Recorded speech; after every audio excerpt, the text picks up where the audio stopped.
Hey, man. Long time. Good to see you. Yeah, thanks, dude. How are you? Great. You can grab a beer. Yeah. How's life? Great, man. Good. How busy is it? How's Super.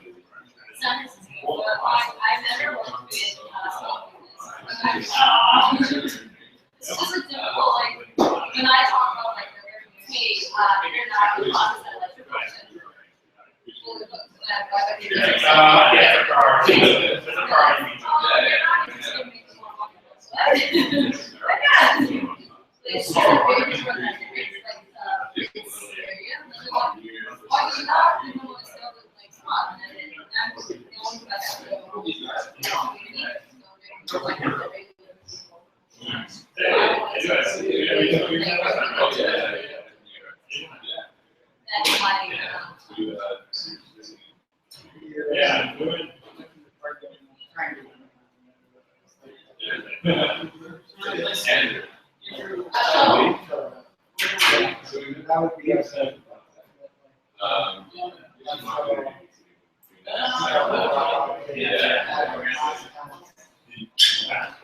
They are actually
Everyone, because there is a session, but people on the stream are asking us to stop. I'll make sure you ask the moderator and speakers really tough questions. Especially this guy who flew from New York. Yes. Grab some beer and wine. No, I never. Chris Walker said, you gotta come. I said, okay. So are most people here Xooglers or ex-Xooglers? It's pronounced Xooglers for sure. Xooglers. I'm gonna say one end of you guys. That works. I'll go with the other. All right. You don't have to find out how to pronounce it. That's I tried to find a female speaker. Trust me, I did try. Okay, so are they, everything's good? Can you guys hear us? Do we get any feedback from them or? No. All right, he's texting them right now. Oh, you can text them. He's in the. How many of them are there? What is them? 200. There's like 4.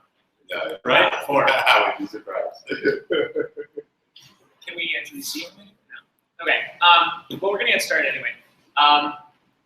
We have a couple people up here on stage. I figure we just sort of introduce what you guys do, where you guys are, and why you think you're here on the stage. We can start with that. Yeah, you want to start us off? Sure, yeah. Hi, everybody. Thanks for having me. Appreciate it. I'm Dan Storm, so I'm the VP of Product at Originate. We're a software development company. We work with startups and bigger companies to launch and grow new digital products.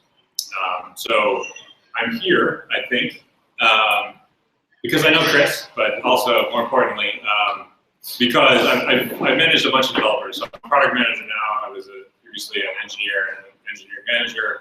I've managed developers at a startup in New York and Colombia. I've managed developers at a big company. I worked at JP Morgan, and that was the team in New York as well, in London, India, and Hong Kong.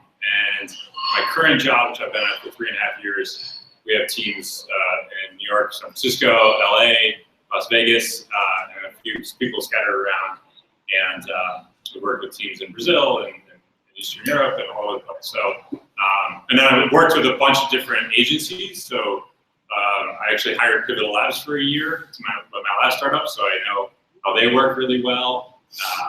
And I worked with other types of agencies, and I've recommended people to them. So I'm kind of this, somehow became very knowledgeable about working with agencies, particularly in the startup space. And so happy to talk about that with anybody that's interested in that kind of thing. Hi, my name is Tim Novikoff.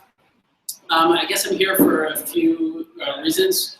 One is I was an iOS developer, not professionally, but I do iOS development, and I put out some apps, and including building the first version of an app for my latest startup, which was exclusively focused on iOS. So we had a few iOS developers working on apps that were, featured by Apple and in Apple's Apps of the Year and stuff. So we built high quality apps. Our apps were video editing apps. We were recently acquired by Google, and so in classic acqui-hire fashion, we used to make video editing apps. Now we make video editing features for Google Photos. And so I'm a current Googler. But I would say and there's one other sort of qualification that's potentially relevant, which is I created a course in iOS development at Cornell University, undergrad computer science department. And I taught that for 3 years. Actually taught it all the way through last semester. So I sort of have an interesting perspective seeing iOS developers before they even come out of college.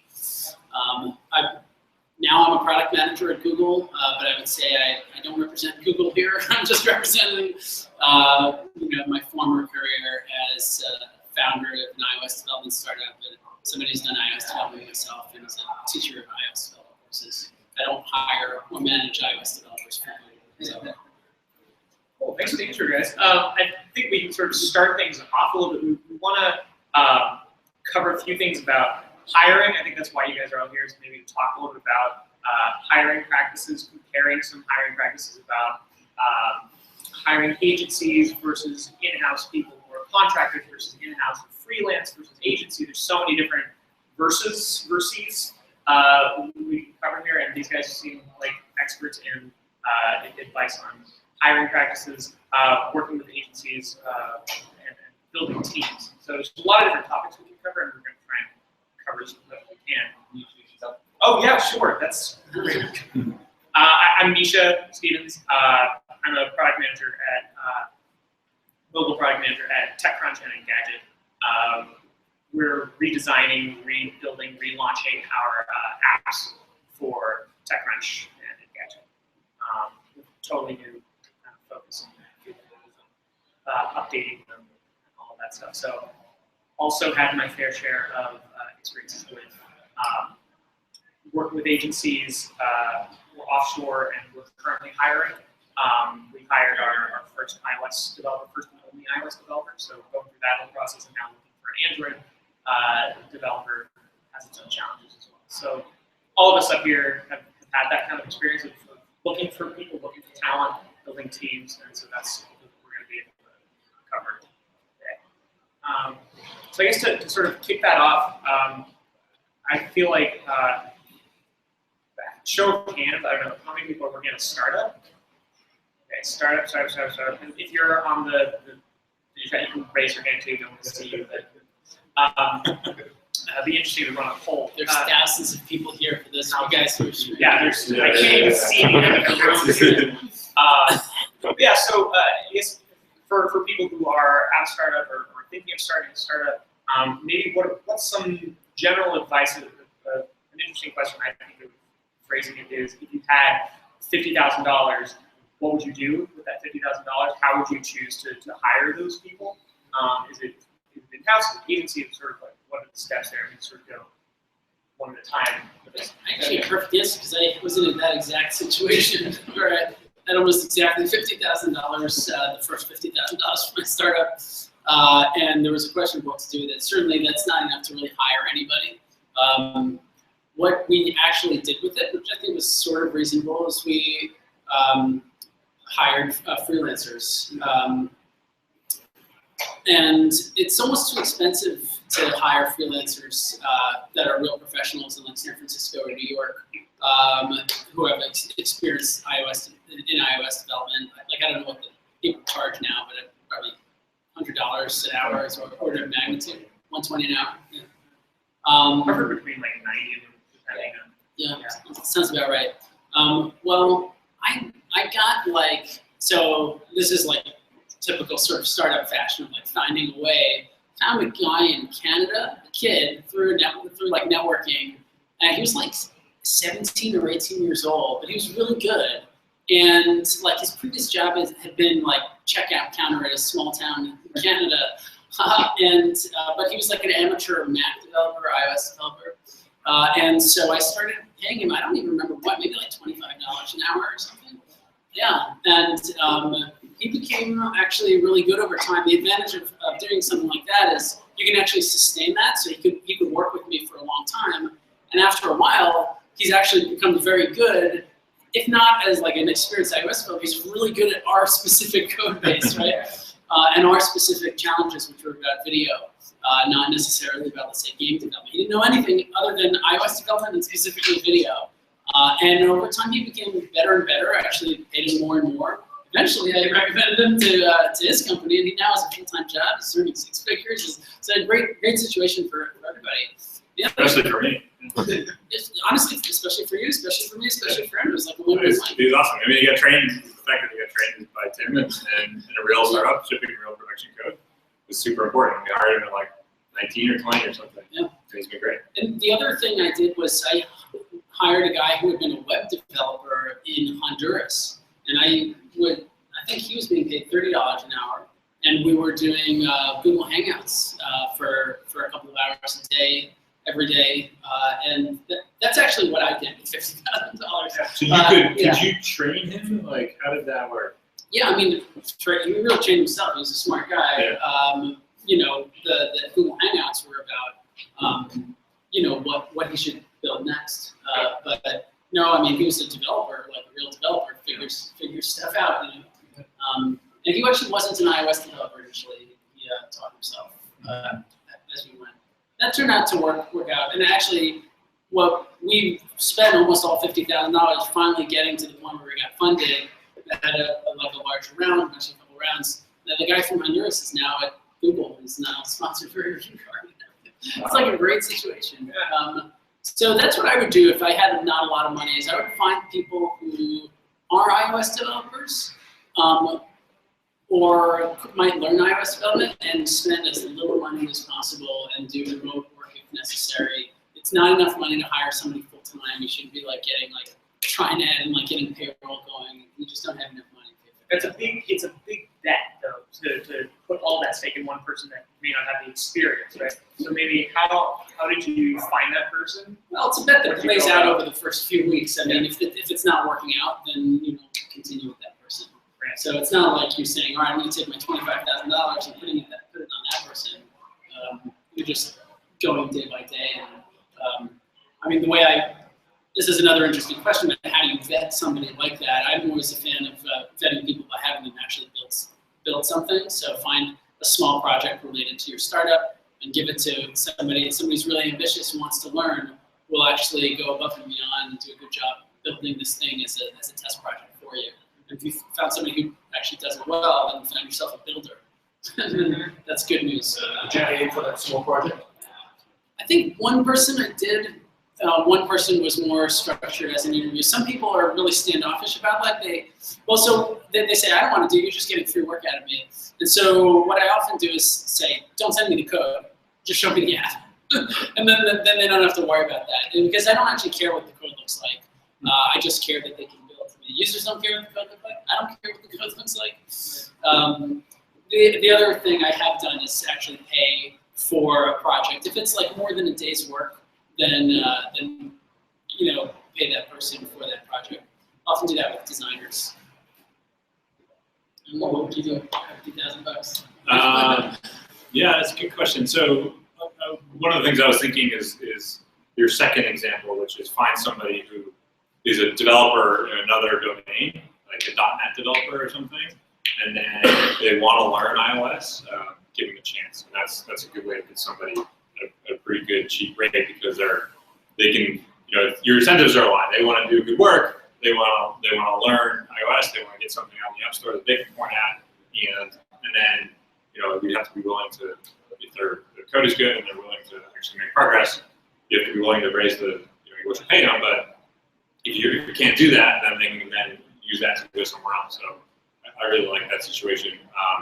Probably wouldn't hire Originate where I work because we're kind of expensive. So that's probably not going to work out. But there are other types of like startup incubator type things. So that's one of the things I would also consider. If you have a pretty good idea of what you want to accomplish, you can go to those companies, give away a portion of an equity, and then they'll build your first version of your app.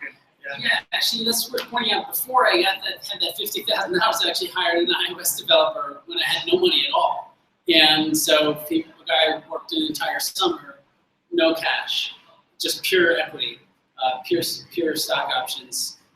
At the time, of course, we were so early on that the stock options were like worth $1,000 a penny, or I mean that was their strike price. It worked out. We sold the company. The guy made a bunch of money. It actually can work out. So that was the very first version you was willing to do? Yeah. The whole summer of work. Ended up making money. Actually, two people, a designer and an iOS developer. If you're a good founder, you'll be able to convey the enthusiasm about the future value of your company. And you know, some people can't do that. They have mortgage to pay or whatever. But that's another possibility. And if you're really just getting started, your startup has nothing, you know, no money, but you've got equity and you've got enthusiasm, that's potentially enough. And do you find that those people are working their spare time? Are they like full-time engineers, and so they're sort of like, yeah, I can do this just on equity for now, and I'll moonlight. Yeah, that guy was kind of moonlighting. He took like he wanted to switch from being a web. He was a professional web guy doing iOS on the side. I met him at WWDC, yeah, he took a couple of weeks vacation, I think, from his work, and then also was working nights, and then sometimes he would come in the office. It was kind of a friend of mine, you know, my perspective is kind of New York skewed, but a friend of mine worked at a bank and wanted to become an iOS developer and did the same thing, worked at night to learn it. And I think if he had a real project, he would be super excited about that, even if it wasn't for money, it was very fun. You have a great quote about equity. When we were chatting before, do you remember it? Yes, because I always say it. I say equity is like manure. And you pile it up, it smells like shit, and when you spread it around, wonderful things can grow. I didn't make up this quote, it's an old Silicon Valley expression. Take credit for it. Okay, I take credit. I think also leads to an interesting sort of comparison between if you want to hire a bunch of freelancers or people who are sort of patchwork of people versus an agency, what are some of the differences between hiring a bunch of people that are scattered around the country, maybe someone in Honduras, someone in Canada, someone in... So I'll talk about that from our perspective, but Dan and I talk about this much. He'll make a meta point about it. But we after we basically depleted those funds, we raised money from like a professional investor, a woman who became a mentor of mine. And one of the first things she said was like, stop with this freelance crap. Not that that was the wrong thing to do when you didn't have enough money, but now you've got money, hire people full time. And I didn't really believe it. I was like, no, but you know, this guy in Honduras has some friends over there. We can have things like, listen, Tim, I hear what you're saying, and everything makes sense when you say it, but I've never seen that work. The only thing I've ever seen work as a startup is like a few people in a room coding for a couple of years. And I took her on her word, not really having the perspective to know whether she was right or wrong. Came to believe she was definitely right about that. And so that was our approach. So while I'm saying there are all sorts of possibilities when you if you just have 50K in the bank, if you like raise $1 million, it's time to get serious. And at that point, you want to do one of two things: either hire an agency or build a team. And Dan actually kind of made a meta point in an email before this. So I'm going to let him make that point now. So yeah, the point that I was thinking about is Tim's app is video editing, right? It's a highly technical app and it's differentiated on the quality engineering. So you got it out the door, and then got a bunch of really great engineers in to kind of come in. And it's a common pattern, and it's a really great thing for startups to have this really highly differentiated technical product. Where while we have really great engineers, Originate's philosophy tends to be much more of this kind of Stanford B-School design thinking approach, where you find a problem, do some testing on the iterations of your solution, and then have a pretty good idea that you can solve it, right? And so our experience has been that if you can create a particular critical prototype of an app, if it's got kind of this workflow or experience, and it's a little bit more design-oriented, you can build it out in terms and test it and sort of do your lean iterations that way. And then the engineering is more straightforward, right? Because you're saying, the analogy we often use is, here's the model of a building. It's got the rooms and the flow and that sort of thing, but it doesn't have the crown molding, so we'll need to figure that out along the way. And in that process, it's much easier as an application developer to sit down and say, oh, okay, now I know kind of generally how the experience is meant to be. Let me just kind of crank through it, right? And I think it's a little bit easier to have the patchwork of the team because everybody sort of has a good idea of where the product's going. So the meta point is contrasting that against a highly technical product where you really actually need engineers who foundationally understand what you're trying to accomplish and kind of build that out and be creative as an engineer. Is it that they need like a specification in the field, or is it something broader than that? They just need to be really good coders. I mean, yeah, they need to be really good coders. I mean, I'm sure you can think of instances where like some engineer thought of some solution to like sequencing. You have multi-angle video, sequencing that. A product manager is not going to think of a technical solution to that, and you need these really good people to be able to come up with this really interesting solution, and that ends up being differentiated for your product. And there's another kind of thing, which is I like to draw the distinction between a tech company and a tech-enabled company. So a tech company might be pushing technology someplace where it's never been, pushing machines, to their limits, and a tech-enabled company might be like an e-commerce company that needs a website, needs some technology built, but ultimately they're selling leather belts or whatever. And they did have different potential life cycles. Not to put too fine a point on it, but technology companies can fail to build a real business, but still get bought, still exit in a way that's great for the team. Because although the product that they built was not a good product in the market, a large company needs to hire a team that has that expertise. So that played out with us. Or they have a way to take that technology and monetize it in a way that's really hard to do at the start. That's right, or fold the technology in. And so that's what happened with us, where we were a video editing tech company, and then we ended up fielding offers from a few companies that were interested in buying video editing specialists, and just today GoPro announced that they bought 2 video editing companies. And so that plays out. If you're selling leather belts, you're making a website for selling your leather belts, you're probably not going to get bought as an engineering team for the specialty, for the specialization, because a lot of people can make an e-commerce website. Right. And so, if you are the latter kind, the tech-enabled company, there's nothing wrong with that. Then hiring an agency might be a better approach because there's not that added benefit of building an engineering team that over years becomes specialists and can potentially actually be bought bought as a. So the framework that I think about this in is you kind of want to decide what you want to be, right? And there are a lot of tech-enabled companies that are doing things more sophisticated than selling leather belts, but if you're a highly technical product and you want to go down that path, sort of design your company around that, and you should be expecting to have to raise a good amount of venture capital money. You should be expecting to find and hire and retain really good engineers. If you're more of a tech-enabled company, or even a little bit more maybe design-oriented, right, where the design and the experience leads and the engineering piece is not as differentiated, right? You might differentiate on design.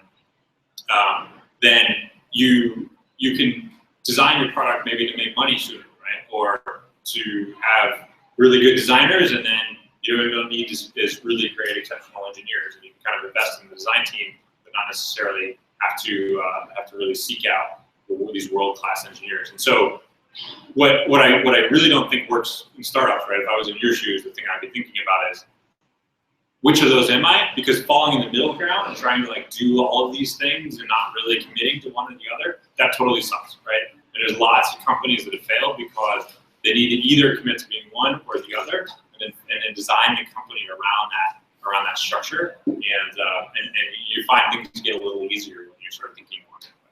What are you guys doing? What are the problems that you guys are facing? Why are you here? Chris? I have a question from the Hangout. Oh, nice. How did you handle design in the early days? Developers work from wireframe to full design. Ask Tim about that more. Sorry, can you say it again? How did you handle design in the early days? Oh, yeah. The developers work from wireframe to full design. Okay, good question. So early on, I had freelancers. So in like the first $50,000 world, I was using freelancers. I think there are different teams can work different ways. The way I've always seen it work, or the way I've always done it, is that I work with I end up playing a UX role, first of all, and then I work with graphic designers or visual designers who have fully fleshed out mockups. So you have a screen that looks the way the screen will look in the actual app. And that's what the developers get. They get the mockup. And then the developer will ask the designer to chop up the assets, the little PNG files that they need for implementation. That's the way I've always done it. There are other ways to do it. I was going to say, did you use InVision or any of the, like, I think the app mockup and kind of UX spec has become a lot easier recently because of companies that focus just on allowing you to graphic prototype the visual and navigation. Yes. Vision and Marvel. Marvel, yes. So like, what are the tools? Yeah. Yeah, InVision is the one that I've seen you use the most, and I think it's great. After a while, when the basics of your app are already in place, I think you can be more efficient and actually just look at a mock-up and just think about it. How would that feel under my thumb if I did that and then something else happened? That can be more efficient than setting up an InVision. If you're trying to be like hyper efficient startup and getting tons of stuff done every day, but especially early on when you're not sure how your product is going to work and how people are going to like it. I think doing the exercise with InVision before building it is a good investment because we're super big into clickable prototyping. There's kind of a class of products that work well for this, right? So workflow applications, right? And more business-oriented applications, right? And to some extent, things that are more design-oriented, right? So you can InVision is good. It's not as good for mobile. We like Fixate for mobile, so if you want, I would recommend. And then you can actually design the whole experience. Well, in Fixate, you actually design it in Sketch and then you upload it. But you have to design in Sketch in a certain way so that it works. The layers work really well with Fixate. But that can be super great because then you can take that and communicate really well with it, but you can also test it, right? So that's sort of the design thinking part where you're actually testing the product before you're coding it. I'm a huge fan of that. I think it's, for these kinds of products, right? And this is the kind of distinction we're making here between these two. But for these kinds of products, I genuinely believe that the future will, like, everybody will be like, oh yeah, of course that's what you do. Of course you do user testing on this product in a clickable prototype in advance because you learn so much faster. You don't accrue technical debt, which totally sucks. And I have a blog post coming on this. Get ready, it's going to be great. I just finished it today. That's why I'm thinking about it so much.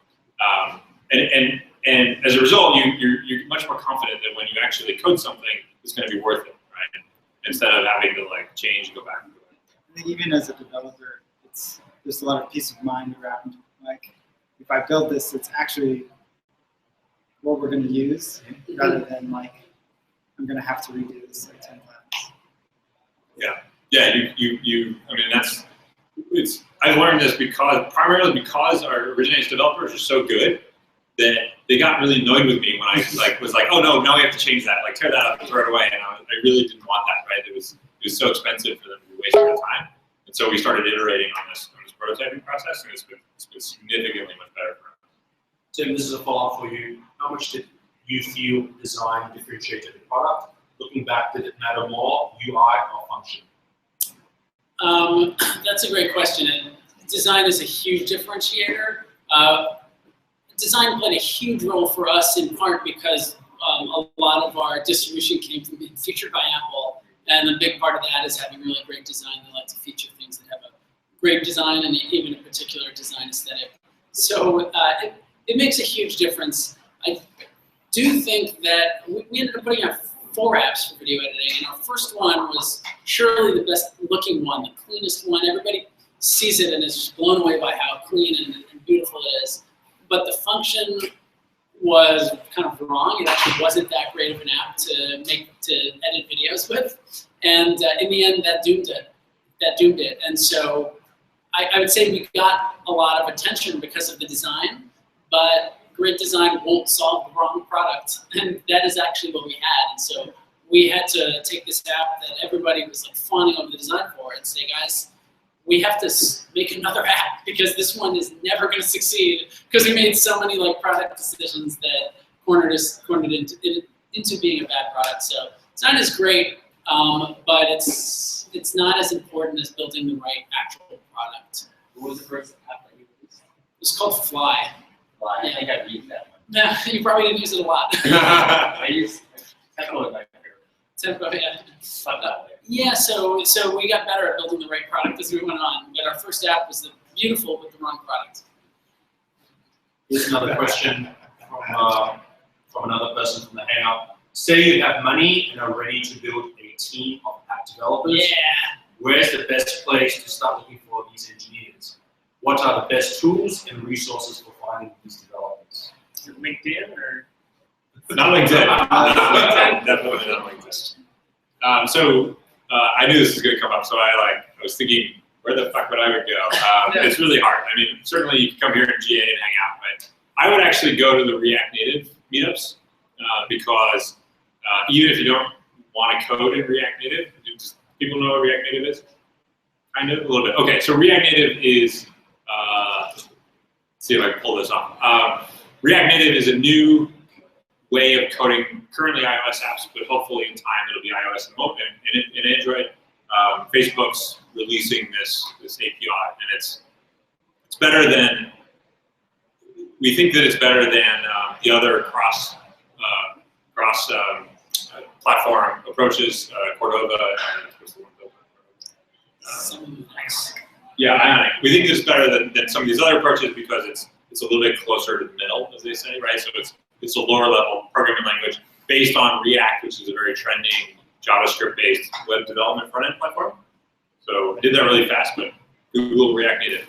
The point here is it's this versioning technology that like a bunch of really great developers are excited about. Facebook's putting tons of money behind it. So if you literally just go to the meetup of React Native, you can meet a bunch of people that are excited about this and they can code your app for you, right? So if you go to just the iOS developers meetup, that's kind of already turned the corner, right? So there's going to be a lot of not great quality people there, but because React Native is sort of on its way up, there'll be a lot of people that are good that are coming and are interested in it. And I would say that's a good way to sort of network with people that are actually legit and able to like kind of be the people the kind of people you want to actually engage with.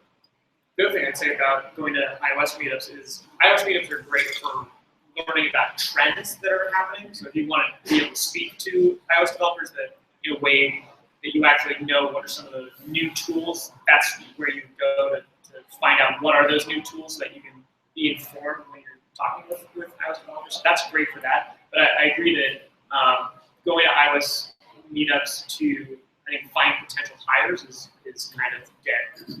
Yeah, it's probably more people that want to hire than people that could be. That's what I found. Yeah, it's definitely more people Yeah, want to hire. totally. Yeah, and they're also, the people who are there also tend to either already have jobs that they're Yeah. totally fine with, Yeah. or then again, there are a lot of freelancers and a lot of people looking for side work and part-time that I found. So if you're looking for that, I think iOS meetups could be, but not for like full-time.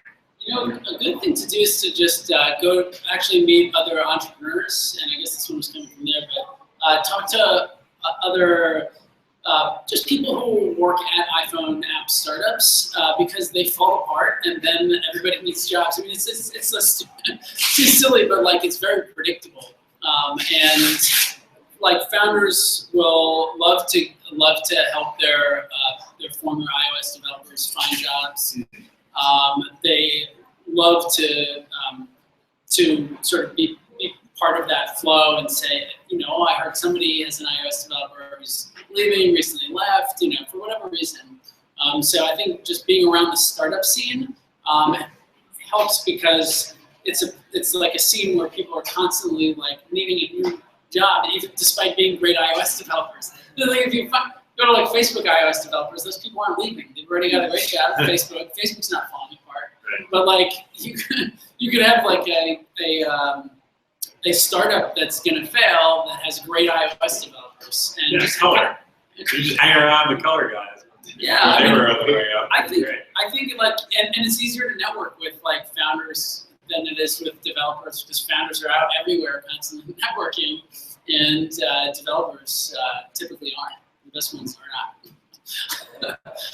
I have a question. So you mentioned that you hire somebody with an equity team, right? So a lot of people just talk about like how you manage the expectations. Like some people like say like ridiculous equity, and how do you find the right equity for the early hires?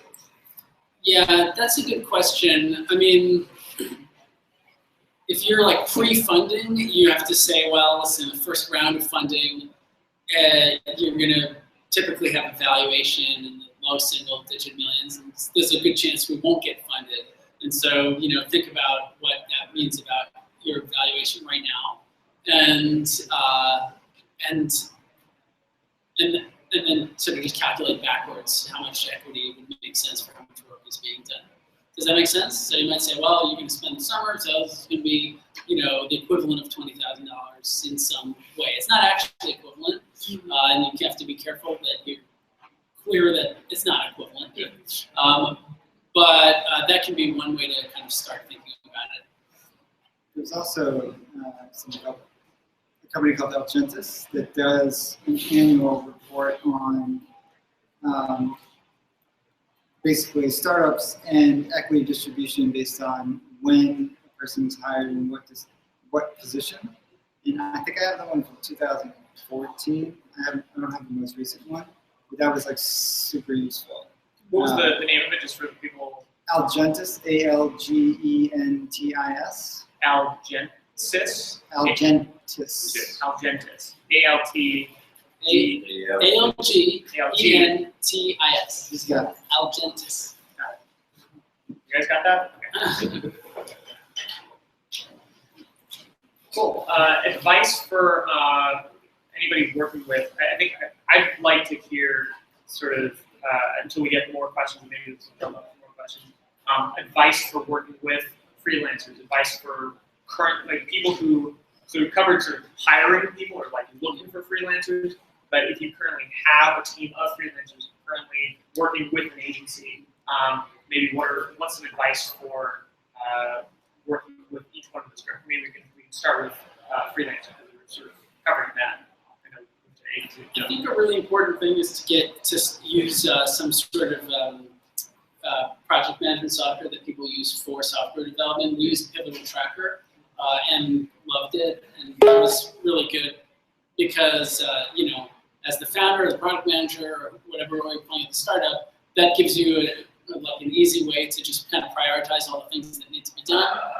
Engineer can just pick things off and comment on each thing. It's just from a workflow standpoint, it's useful for managing things, and that was critical when the team was me and I in Canada. I think none of us had ever done anything before. What was it called?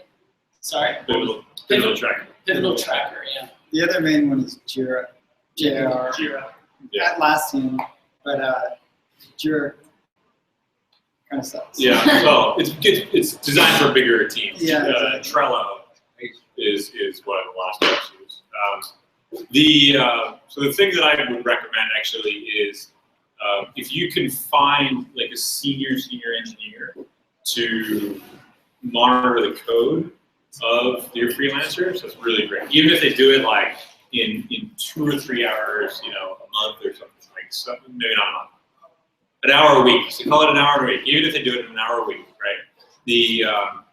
I think that can make a huge difference, right? Because I've seen a bunch of what I call like phony developers who just sort of hack shit together, and then we had this at our startup where it took us months to unwind one bad developer's decision making. It was horrific, right? And he only worked for a couple of weeks, and then it took us months to recover from that. It's unbelievable. But if we had really good developer kind of keeping an eye on it, he would wave the flag and say, hey, something's really wrong here. You need to just update it really quickly. Where did you find a bad developer? Where did we find him? We were in a co-working space, and he he was a little bit famous, and we were dazzled by him, and he was horrific. I mean, it was one of these things where we thought that he was going to be amazing. So was it like the 11-year-old kid from Silicon Valley? It was right. It was along those lines. I would rather not badmouth him. If I said it, you would be able to figure it out pretty quickly. So but like at the time, this was 2010 or so. This guy was like really well known, and we were so excited. We were like, we got it. And then we heard from somebody else who we worked at their startup. And the guy was like, no, don't do it. Like, we're still recovering months later. We were like, oh, that can't be. And then we were like, oh no. And then months later, we were still recovering. So yeah, if you can find somebody that can kind of keep an eye on the code. And so the paradigm that we really like that I think works really well is pull requests. So you use GitHub, and there's a way of submitting, I would like to check this code in basically, and then somebody can review it and approve it. Ideally, you'd have some senior engineer review it. Really great engineers can review code super fast, right? So it's not actually that heavyweight of a process, and it's like sort of this ideal thing. And basically, I think that's what you were reviewing a lot of the code along the way, right? No, actually, I wasn't. Very early on, but honestly, You're being the CEO. Yeah, like after working with people for a little while, I just realized they're better developers than I am. So that's fair. On the early days, probably true. Yeah, that's what happened to me. I used to be a developer, and they were like, "Okay, you need to stay in the product over here." But yeah, if you can find the right person to review code, that makes a huge difference.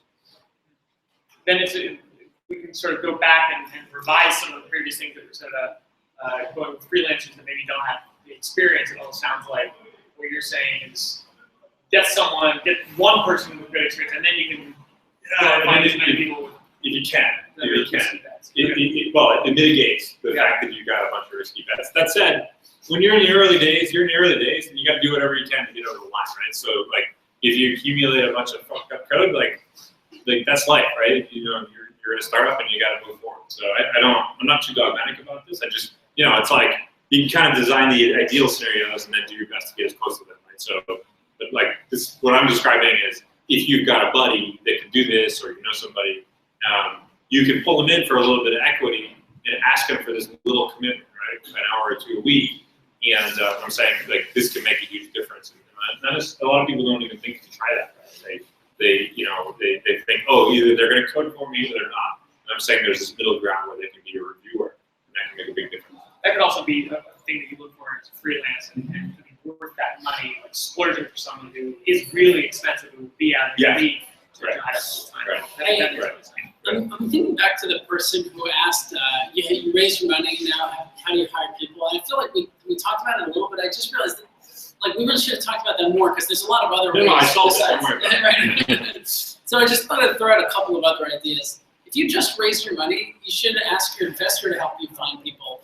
Investors know lots of founders. The best investors actually keep track not only of the founders, but also of the best engineers. And they should be able to do some of that networking for you. So if you just raise money, hopefully you raise money from a good investor and have them help you find iOS developers. They should get you, resume flow. Another thing you can do is reach out to nearby universities and see if there's somebody who teaches iOS. How do you actually do that? You go on. People have reached out to me out of nowhere. They just email you, like you're they a just email teacher. me. They go to Cornell. They see there's an iOS development class. They find my name and then they find my email address on the Cornell website. Have you sent anybody? Yes, I have a list of all of my former students, and I basically tell people who come to me with a gig or a job, they like write it up in something that I can forward that has information about the job, ideally about the pay, and contact information. You might get a lot of emails. And then I send them out. Thousands of people. Thousands of emails. You just send us the emails. It's another win-win-win because the students, it's good for them to have gigs, to have their first gigs. Some of them have jobs or co-found startups or whatever. For the people, it solves their main problem, which is finding an iOS developer, which is a huge problem. And for me, it's great because I've connected two people, and it feels good. So I think that's plausible. I mean, it's not high probability, but listen, in this environment, nothing you do is a high probability of finding a good iOS developer. It's just a tight market. So almost all major universities have hackathons now, and they're actually doing a much better job of teaching actual coding as opposed to theory. Yeah. And so either sponsoring one or literally I just went and hung out at hackathons with college students, which is weird. But if you have a senior engineer, like those people that we brought on that were either interns or brand new grads were incredible. I mean, there's a reason that the top companies fight so hard for college students that they often are very good. I totally agree with that. Particularly if you have an engineer that can go, that can identify these people more easily and connect with them, rather than just being like, hey, you code, I need coders, right? That's kind of an awkward engagement. The other thing that I would do is actually look for non-traditional sort of approaches, right? So my favorite one is to go to the Grace Hopper conference. It's a women-focused conference that's really, really well respected. There's a lot of really super talented people who go there, and men can go, it's allowed, which I'm encouraged, by the way. And if you go, you meet a lot of talented people, and it's a good way to not be doing what everybody else is doing, right? So you have to be a little bit creative around it, and it's also good because we're increasing the diversity and inclusiveness of this community, which we need to do, right? So going in that direction, I think would be really valuable. Yeah, I was on the board of advisors for this nonprofit in New York that was also trying to get women and underrepresented minorities into the tech industry and teaching them how to code. And they were a great place to hire iOS. But actually, I did mock interviews there and ended up hiring one of the guys that I did a mock interview for.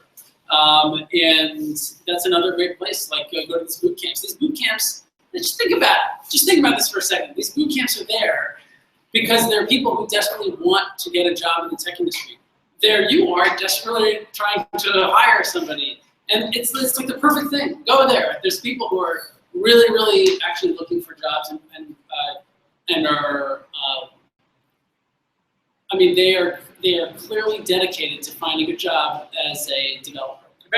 They're also probably fruitful ground for, there are people who want to look for a project too, so they may not necessarily it could be hired, it could be, job right they now. tend to attract people from both kinds, people who want freelance, people who want a full-time job. Yeah. But I wouldn't think but these people are just learning, you don't know. They might be great. You have no idea. They might be. I've never hired anybody out of the I went there. I mean, we have pretty strict, kind of Google engineering is the analogy where it's you have to be a computer scientist. So but even still, I've never seen anybody jump out of that. I did a mock interview. I hired him on the spot, and he was fantastic. Correct. Thinking it happen. Austin. I have a follow-up. So both of you guys have been good about naming external sources for recruiting, but I noticed that either of you guys said, in terms of like moving candidates from other like cushy, quote-unquote, cushy jobs. So like, my question is, if we're trying to move an engineer from Google or from Originate, what would cause them to leave? Or if you were outside of the company and you were trying to. I found that developers want an exciting project, something that's like different that they haven't done before. Something or people who either found that they were stagnating, they've been in a certain company for a long time and found that there isn't a lot of change happening, or that they're no longer working on something that's pushing technology forward. And if you have a project that's going to be something interesting for them, that'll be exciting. I think big companies and startups offer very different things, and you just have to you can just try to articulate what's better about being a startup than being a big company. You will be responsible for much more than you are at a big company if you join a startup.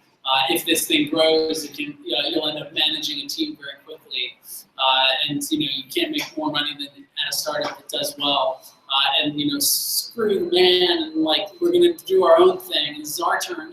Like you got to get people excited about doing a startup instead of a big company. It doesn't mean it's actually the right choice. Like when I say that, I start getting shoot. I should be at a startup right now. But there's actually great things about being at a big company. Big companies do great things. Like think about all the amazing things you use Google for. Google Maps, Gmail, Google Docs. Like it's one thing after another. It's amazing. Like so you have to articulate. If you're trying to get somebody from a big company to be excited at a startup, you have to tell them about all the great things about being in a startup. If you're trying to do the opposite, you have to do the opposite. I mean, they're all true and they're all false. You just have to articulate. I'm curious. Is your question how do you find them, or once you found them, how do you convince them? Once you found them, maybe.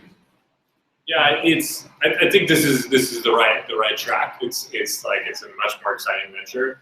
They typically will have needed to been there for a little while, a couple of years, and the learning curve is like first year you learn a lot, right? The second year you're a little bit more master, and then the third year you start to plateau, right? And so either people will move jobs inside, or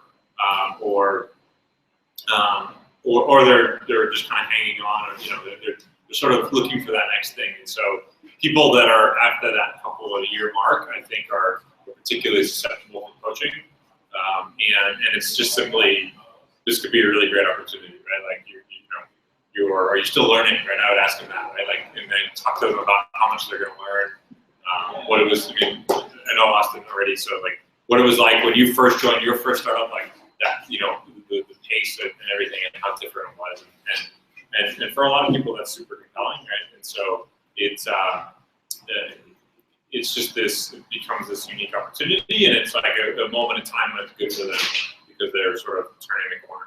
Think about that famous like Steve Jobs quote when he's like recruiting. I think it was like the CEO of Pepsi to become his chief marketing officer. It's like how do you get somebody to not be the CEO of Pepsi? It's like do you really want to be selling sugar water your whole life? And it's like made him feel like oh my God, of course not. I better get out of Pepsi and go to Apple. Like, if I was trying to woo somebody out of being a big company, it would regardless what the company is, I would just think this sucks.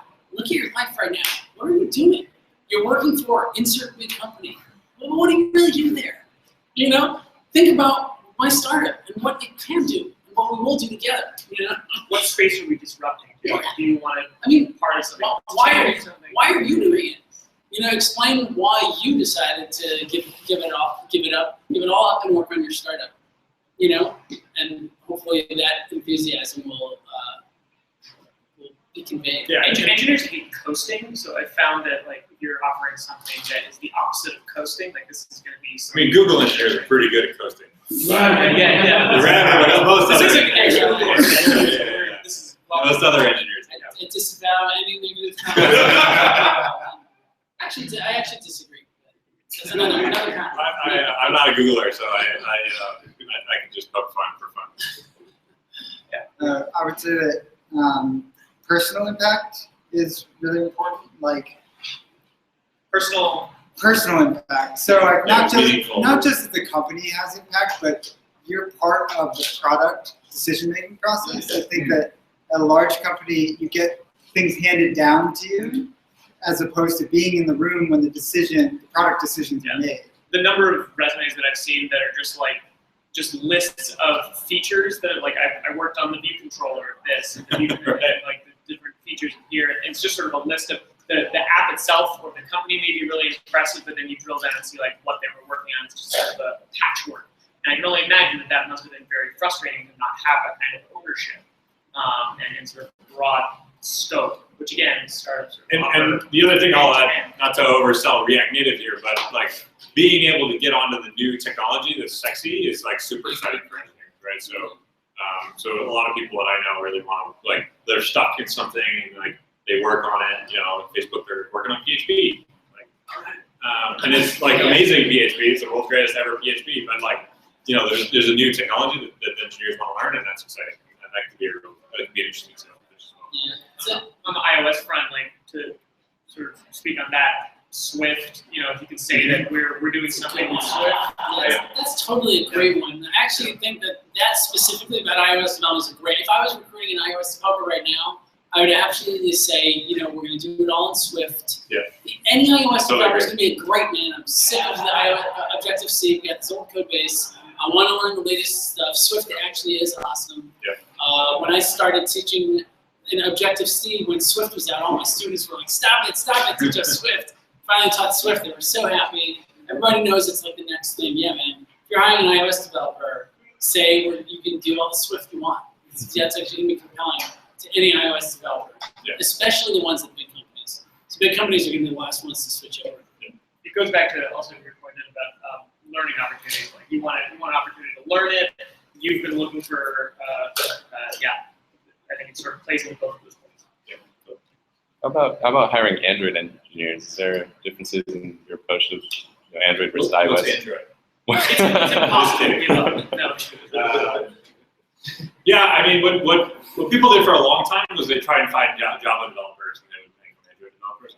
I don't necessarily subscribe to that because one, it's different enough, and two, it's much more of a front end platform, I think, right? And so Java developers don't tend to be front end developers. I was a Java developer for a while, and like I'm not a front end developer, that's for sure.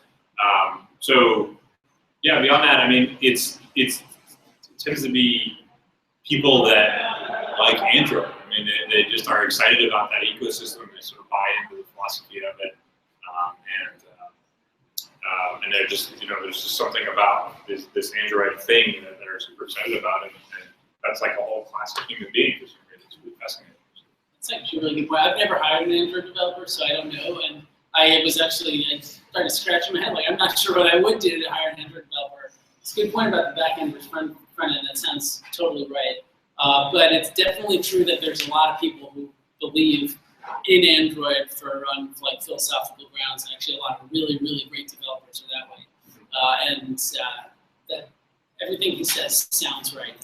I've had a hard time finding good Android developers. That's what we're hiring right now. It's been a long process.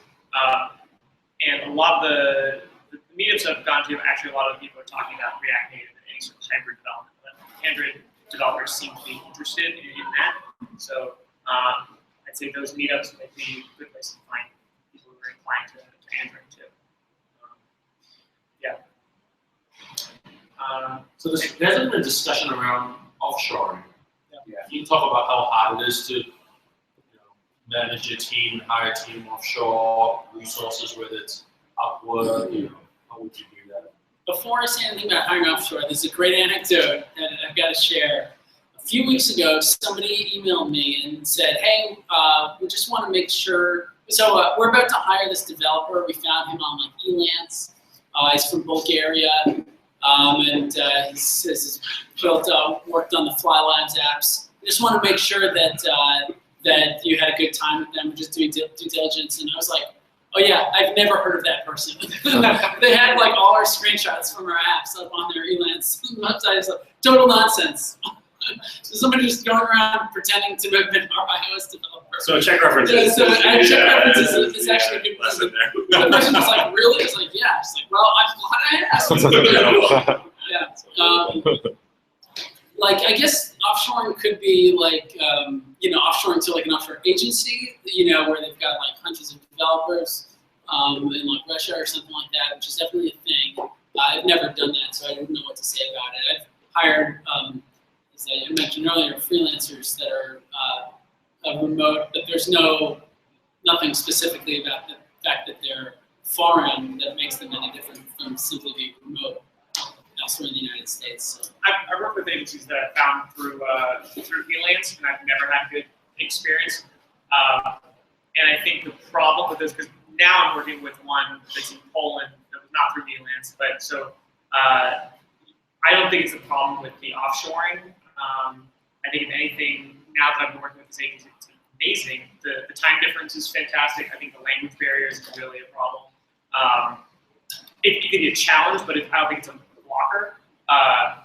The problem, or the thing that I would distinguish working with Elance versus working with just general offshore is that in Elance, there wasn't a project manager on the other end. So with this team, they have a technical product manager. I highlight that to say that they someone on their end that is technical, that understands the challenge, the daily challenges of their engineering team, and can relay those challenges to me and say like, look, these are the blockers we're seeing, or can you help plug this part in on your end? You know, so there's a go-between on their end. It's not just a team of developers over there. And I think there's been a sea change in that. I think a lot of the offshore teams and companies that you find that are doing offshoring, they've learned that lesson. So most of the companies you find have that. The challenge then is distinguishing between the different companies. There's thousands of them. And I've actually been starting to go to a lot of meetups here and meet representatives from those offshore teams, and they come to the meetups here. So it's interesting to meet them that they're adopting that tactic to come here and sort of say, like, are you looking for developers? I've got a team of people that I manage back there. So now they're trying to have a presence that you can actually have someone to talk to here, located here, but their team is back there. So there's now all these different varieties of offshoring that I think are all fantastic. They're all great options. The thing that I then ask is, you know your market better than I do. You know your area better than I do. What differentiates you, and not in any BS terms. Don't just tell me you guys are cooler. Like on price, on what makes your development team better, and give me some specific examples. I really put them on point to differentiate themselves from other people who do the same thing.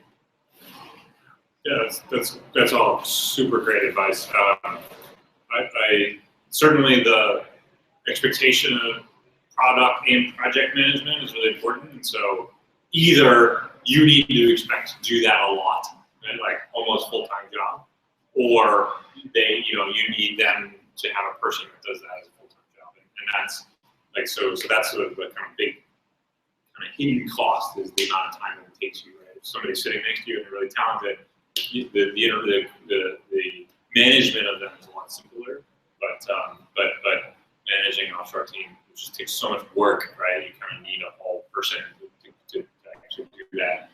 And so if they can have a project manager, a technical product manager, is a good bit of phrasing, that's responsible for that can reduce the time that you spend, and they're not very expensive because they're just a technical product manager, right? They're not a coder who has this degree. So that's a really good practice that I agree is new, and I subscribe to. Particularly if you got a couple of people, right? If you got one, on the freelancing, whatever, like you just do it, right? But it's going to take some work. I would definitely get recommendations for agencies from your friends and whoever else, right? Like I know a few that I work with. There's one in Colombia, there's one in Vietnam that like I just know well, and I've like been doing this for so long, and I've recommended to people a variety of different projects, and I've seen them be successful, and I've got a bunch that I've just cut out because they fucked it up, right? And that's kind of that. So I sort of these days I like the companies that are based in South America. Colombia, Brazil, and Argentina are the three countries that we tend to look to. It's like almost the same time zone, which is awesome. Their English is generally pretty good. My Spanish is really bad, so that's okay. And then they can come here, and it's not actually that expensive, right? So it's really great to go meet people in person, or have them come here. I think another thing to actually at that point is time zones. So I know we were talking about this a little bit earlier about Canada. There's people, there's agencies in Vancouver. So I guess here it's applicable to find people in Vancouver and also Mexico. I've heard like Mexico is sort of the growing market. I haven't personally worked with agencies in Mexico, but I know Vancouver and I know you were mentioning Toronto. Yeah, I totally agree. I mean, particularly the exchange rate is really great. So, like, if I was picking, I'd probably start with Canada and see how far I could go with that, and then kind of move down the chain. Yeah, that's like it's a really great market right now for developers. And as far as there's a great point that you can just ask friends that have worked with agencies for recommendation. I think that's like number one way of finding agencies. Number two, what I did, I just put in my LinkedIn profile hiring. I think my name might be Mischa Stevens. I'm hiring, whatever it is, or my title might be product manager. I'm hiring. And yeah, people reach out, so you get. I mean, they're hungry. They're looking for work, so they'll probably do like keywords. You're saying agencies? Yeah, agencies will reach out, email, and say like, "Hey, I'm looking." I always get these emails when I was running a startup of like agencies who are trying to place people or headhunting. They like, I got this great engineer. Do you want to take a look? I won't give you their name, but I've got the resume. Yeah. I've never. Get those too, yeah. Actually, never responded to one, so I have no idea. It doesn't seem like a good idea. I respond to pretty much all of them, and they the trick there is they all want 20%, 20 to 25%. 20 is the low of the starting salary, and that usually wraps up. And are they actually good? I mean, the people that they have. I mean, I actually found that they're like almost identical to the stuff that I find. The difference between you hire two developers that look identical on paper. One of them might be 2 or 3 times more productive than another one. So 20% is actually not a big premium. You know, if it's actually to find somebody good. I would say that those people, those methods are like last on the list because that's 20%. That's that can amount to a lot of money. That's now not in the developer's pocket. It's not incentivized. The reason I always ignored it wasn't because I thought it'd be 20. If I thought it was just 20%, but it's a good flow of people, then I would have done it. I always assumed that it wasn't the best people because why would they be going this route? Because in this market, you can step out on the street like, iOS developer. I'd say they make high promises. The recruiters make high promises, and then if you look at the resumes and you look at the resumes of like kind of your slush pile, they're around that range. They're maybe slightly better than your slush pile, but they're sort of. It's not where you really need this. So I'll make one quick point on this, and so the other thing that I would suggest in terms of agencies is get references from their past clients, and particularly on projects that are similar to yours in terms of the type of development and the type of company, the stage in the company, that sort of thing. That can make a huge difference, right? And these people will be really honest with you in general. If we're pitching something at Originate and I'm like, yeah, we totally do all that, and then they're like, okay, well, give us a couple of companies that have done this, and I'm like, here's one, and then another one that's kind of similar, like they know that I'm, bullshitting basically, right? We would never do that, of course, but other people would. But it's really easy to do these reference checking. And they'll want to go through make sure you're generally getting pretty close before they start sending them because you can't over reference check. But before you hire somebody, definitely do that. And it's if an agency says no, you can't do that, then I would just say no, hire a number of people. So that's super important. I'd say to piggyback off of that, there's as a startup owner or entrepreneur, you probably, or if you're hiring, you've probably refined your pitch of what you're trying to build pretty well. And so I'd say just mass email or mass reply those, or if you're looking for agencies, just send that out to people and say this is what we're trying to build. Have you built anything similar to this? Give me a list of the products that you've built and references to those companies that you built them for. That'll just make that process a lot easier because you want to reduce the amount of time you're spending responding. And I've found that having a package. It's like, here's some screen prototypes or some mock-ups or like a wireframe. You guys do the legwork of parsing through all of this stuff. Look through it, tell us what you've done that's similar to this, and then reference to it. There are a fair number of like more experienced candidates that use headhunters because they don't have time because they're full time with something else. And what I've found is if you give them like a narrow conscript and work with them directly, that can work. The other thing you can do if they're just cold emailing you is like super easy to back out who the person is based on like the previous company and the school. Like if you like the resume, just reach out to them directly. That's really funny. Yeah, that's probably true. That's skeevy, but it's like or get an intro through a mutual friend or something, right? If you find that, like it's a little less skeevy, but it's yeah, that happens all the time. Cool. We have more questions from the room or from the online? Online. Is anyone still there? Sweet. I think I'm pretty exhausted for questions. Yeah, I'm gonna have a beer, and then if anyone has more questions, you ask me about a beer. Yeah. Maybe a question just for mid-experience, let's say people. So for how, what kind of project, the time frame, so what kind of time period are they excited to work on? What kind of project? Yeah. Depends on the person. Because I've been discussing with some of them. Some of them said, okay, 4 months or 3 months, and then because I want to move to some other thing, I don't want to get stuck with this industry, or let's say hospitality, or we're talking about travel or whatever, or insurance. I'm working with large banks. So I don't want to get stuck into that. So I might be interested, but and then but you're not sure. But to get them in, besides, it's a very interesting project. That's a good point. It depends on the person. Some people want to do things that are short term. Other people don't want to bother if it's less than 3 months or less than 6 months. Yeah. Some people, obviously, when you really want stability, you want a full-time job. It is true that some people might say that they want something short term. And then if they're happy, they'll stay longer term. So I don't think it's crazy if you meet somebody who says, I just want a 3-month gig. You say, well, perfect, this is a 3-month gig. And then if you don't, if you like it, you can stay.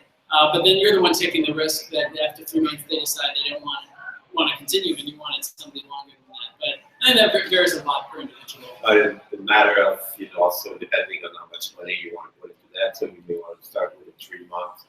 Or 6-month period, and then you say, oh, okay, so now. That's true. I think it's to sort of sum that up and sort of test the waters and see what they would say. Like, what are you looking for? Here's what we're looking for. Can we meet in the middle? Does this sound exciting to you from a time perspective? I think it's an interesting point that we have. Bottom line is it's like dating, and it's like dating in a scenario where where almost everybody is like in your category, and there's a small number of potential mates, and everybody that's the market, and so you be whatever you need to be in order to. I think this is actually a lot like it because maybe everybody sort of says that they are looking for a hookup, but really they're looking for a long-term relationship. They turn into something. That's vice versa. That's right. I remember one time being at an iOS developer meetup, and I thought he was going to tell us a dating story. But I was at an iOS developer meetup, and I was actually, I forgot why I was there, but I met some other iOS developers, and we were just talking shop actually, and this recruiter came over. And they was like, hey guys, what are some of the interesting problems we were talking about? And I was like, get away, I'm just trying to talk to my friends. It's like, oh, that's what it's like. Yes. So, one more quick question, if you don't mind.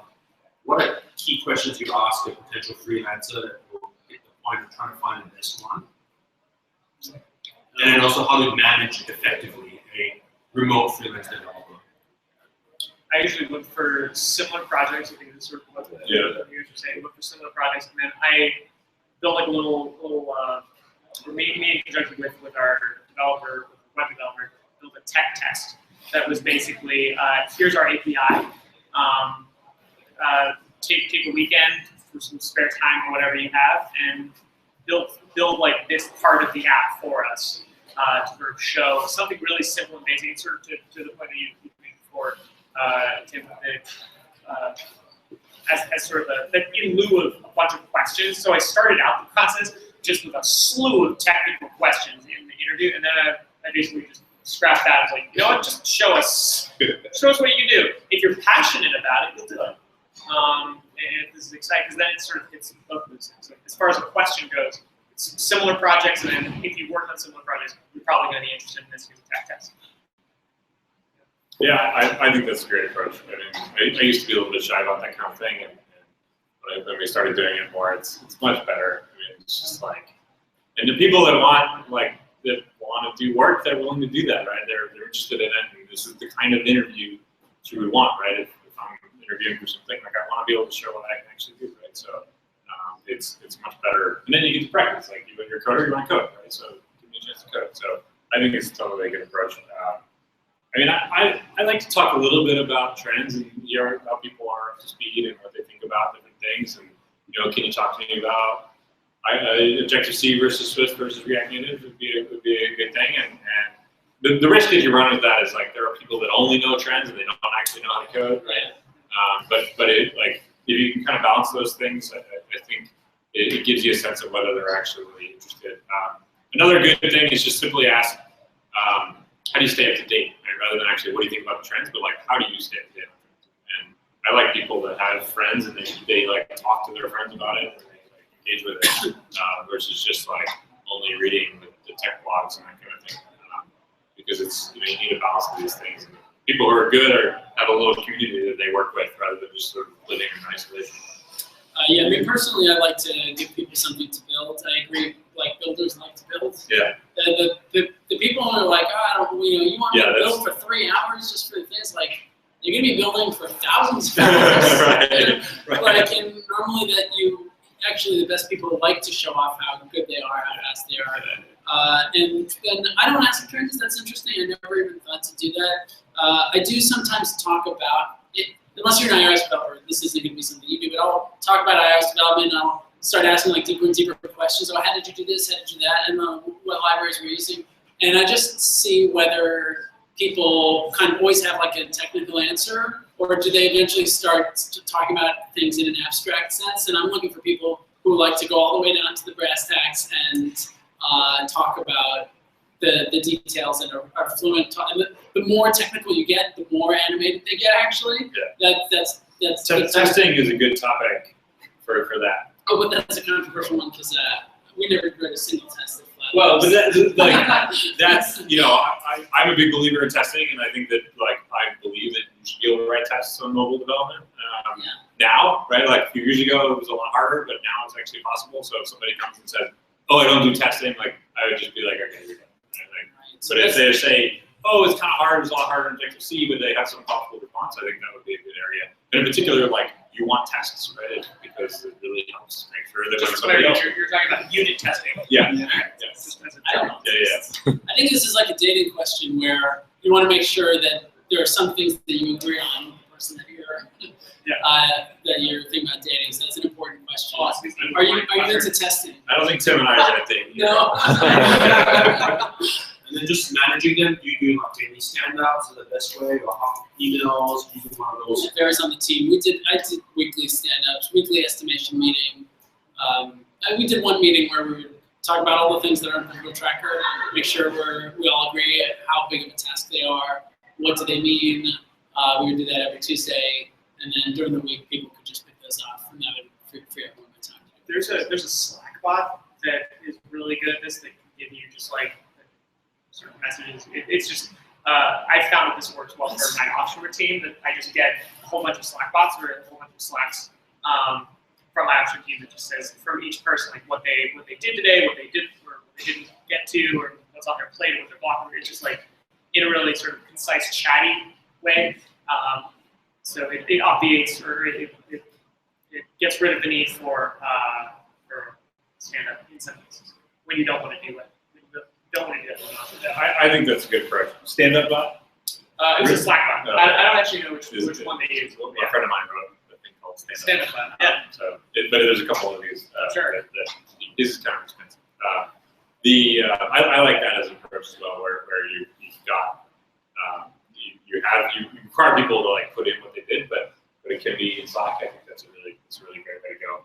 I have a much closer, like, maybe I'm a micromanager, I don't know, but like somebody goes for a week and not talking to me, like, fuck that, that's not happening, right? So like I want to hear what they're up to.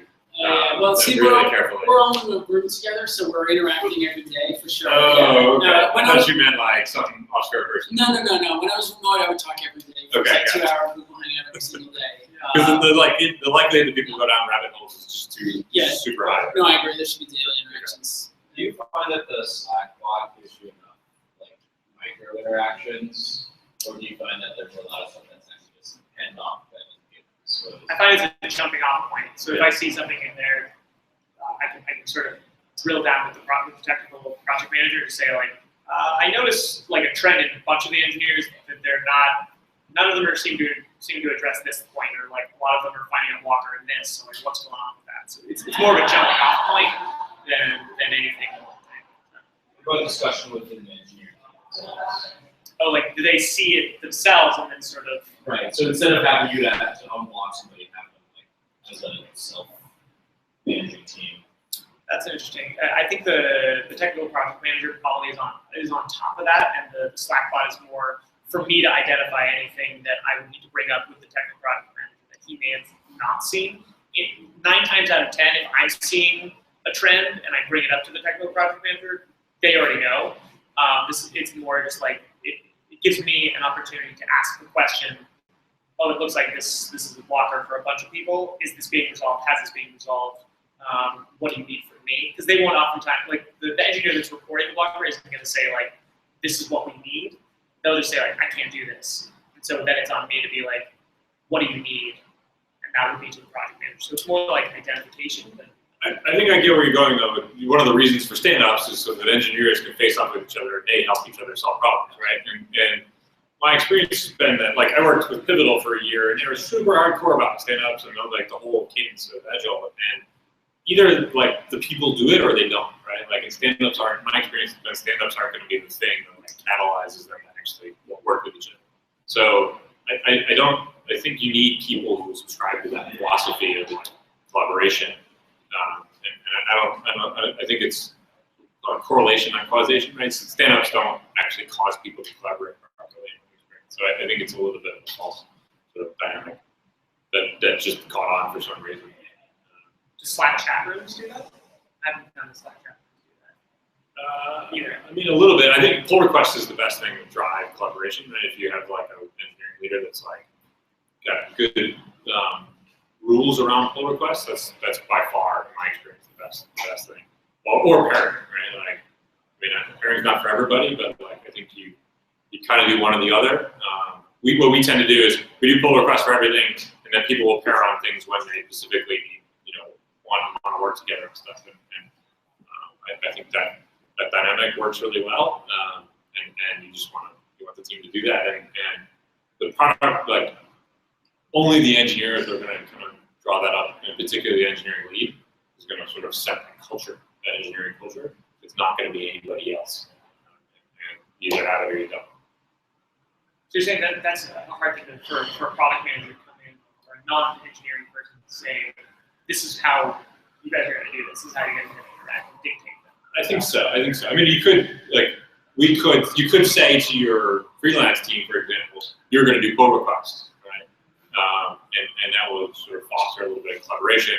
And it can either be healthy or they can be like really bitchy, and that like totally happens. And then you have, whoever you are has to step in and sort of say, okay, everybody tone it down. But like, again, that's going to happen regardless. But the general sort of, I've got this challenge, and I'm either going to rabbit hole it or I'm going to like step up and get some collaboration and help out. Like, people either do that or they don't. And yeah, it's really hard to drive encouraging collaboration. Did that sort of get to your question a little bit, or is there anything? We can talk more after. All right. I think we sort of wrapped it up on that. And thanks so much for coming, everyone. We'll continue over some beers. Thanks, everyone.